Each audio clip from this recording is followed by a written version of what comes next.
Hi YouTube, it's Boston Girl 5560 and I am doing something that's very personal to me in this video. It's about my neurological condition. It's called DRD, which is dopamine responsive dystonia. I've had a lot of questions and I wanted to tell my story, so I'm going to start from the beginning. When I was in the sixth grade, my hand started to shake, like there was a tremor in my hand. And back in the day, like you'd have one teacher for the fifth grade, then a whole different teacher for the sixth grade. They didn't notice that my handwriting got worse from one grade to the next. So they thought I should have been in like special ed or something. So they had me tested, and I tested so far beyond my grade level that they couldn't keep me in the class. So they just assumed I just had bad handwriting. And then as I aged, it got worse. Okay. And the teachers would always complain about my handwriting.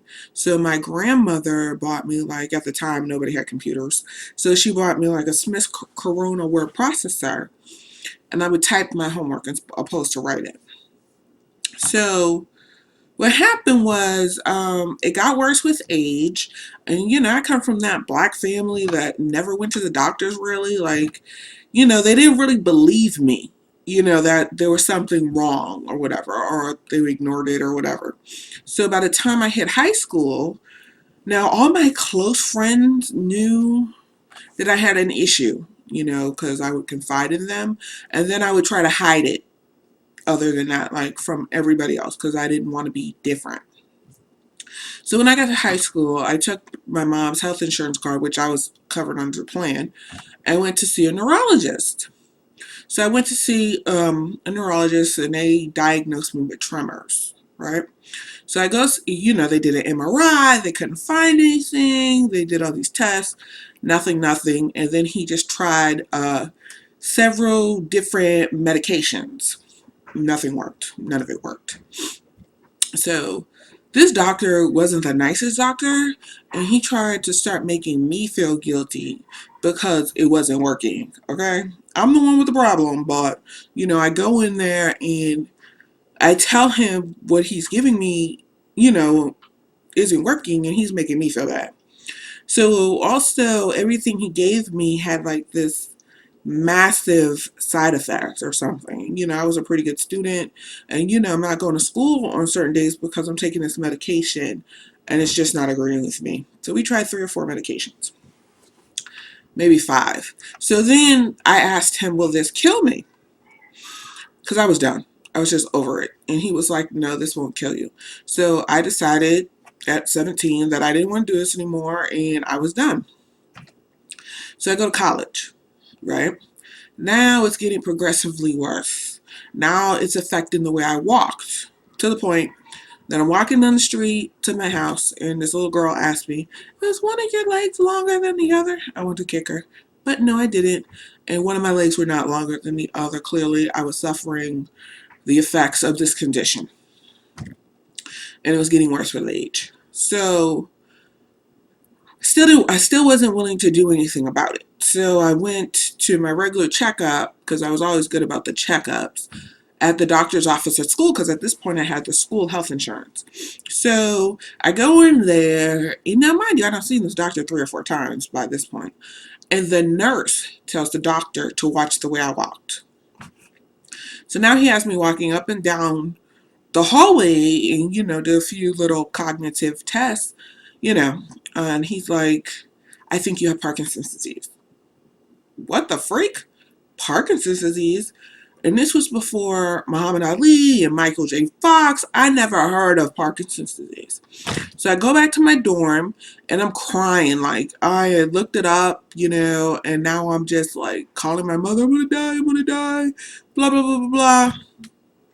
So I go see a Parkinson's disease specialist. Now, Boston is known for their medicine. So it was a neurological referral center, and I go see a Parkinson's disease specialist. So I'm waiting in the waiting room, and these older people who clearly have Parkinson's disease, now that I know what it is, are like shaking uncontrollably and all this and that. And I am just bawling at this point. I mean, that snotty, cry, and I'm just freaking out because I'm thinking, okay, this is going to be me. This is the next step for me. Now, mind you, I'm only 19. And to the point that the doctor had to give me a hug to stop crying because I was so upset. So he brings me in the office and he does a few cognitive tests or whatever. And he's like, I don't think you have Parkinson's disease. And I said, oh my God, thank you. And he's like, because you're entirely too young. Like, it would be ridiculously rare for me to have Parkinson's disease, at 19. And with all the symptoms that happened when I was older, younger. So he says, you have Parkinsonism. Okay, so that was my diagnosis for many years, Parkinsonism. And he put me on Cinemet, which is carbidopa, levodopa, 25 over 100. I was taking one a day. By 2 days of taking that medication, my symptoms went away completely. Well, not completely, but 90%, which was good enough for me. So I have been on this medication since I was 19, and I used to go back to him like every 6 months or whatever. And he was like, well, you don't need to come back if nothing changes. So I always had my medical records. Nothing would change, at one point I started getting 2 pills a day just in case I wanted to take a second one during the day or something, and health insurance can be funky. So my prescription is like 2 pills a day, but I usually use one most of the time.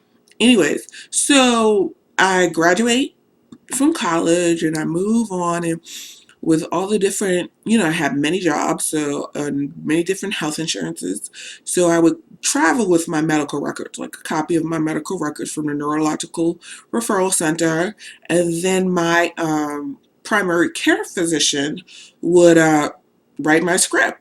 So I hadn't seen a neurologist in like years. And then my primary care physician said he wouldn't write me another script unless I went to see a neurologist, like had one that I went to see on a regular, or at least went once.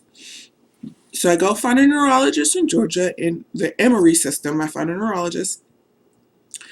And here comes the new diagnosis, which is Dopa-Responsive Dystonia, meaning I have a issue in my brain that I don't make enough dopamine. Or whatever my issue is. I know I'm explaining this bad. Like, the dopamine is responsive to the dopamine, because dystonia is not always responsive to everything. So it's responsive to the dopamine. So that was my new diagnosis. And then once that was said, or whatever, because Parkinsonism was a made-up word. He just made that word up. Then I started seeing the community of this condition. Well, so I'm going to tell you the things I know about it. One is genetic. It usually comes when you're young, like 5 or 8 years. It has symptoms that mimic Parkinson's disease. It's often misdiagnosed. And symptoms dramatically improve, usually with carbidopa, levodopa. It affects girls mostly, more than boys. And the carbidopa levodopa works together. So the levodopa is what turns into dopamine, but the carbidopa fights off the side effects of the levodopa, which is like throwing up and nausea and stuff like that. I got my notes. Yeah. And the carbidopa also helps the levodopa to put more levodopa into your bloodstream. So all this to say, I've been taking this medication since I was 19 years old. Pretty much anybody who meets me, under any circumstances, have no idea that I have a neurological condition. People who've contacted me over the years, delving into the community, I've noticed some have had more severe cases than I have. So it's relatively that, mine is not a severe case. But the funny thing is, when I was young, it just progressively got worse.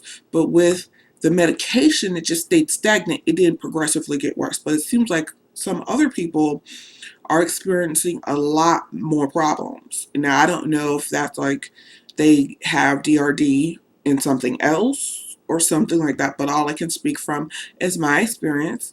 So the next video I'm going to do is DRD with pregnancy, because that is a hot topic. It was a hot topic for me once I decided that I wanted to get pregnant.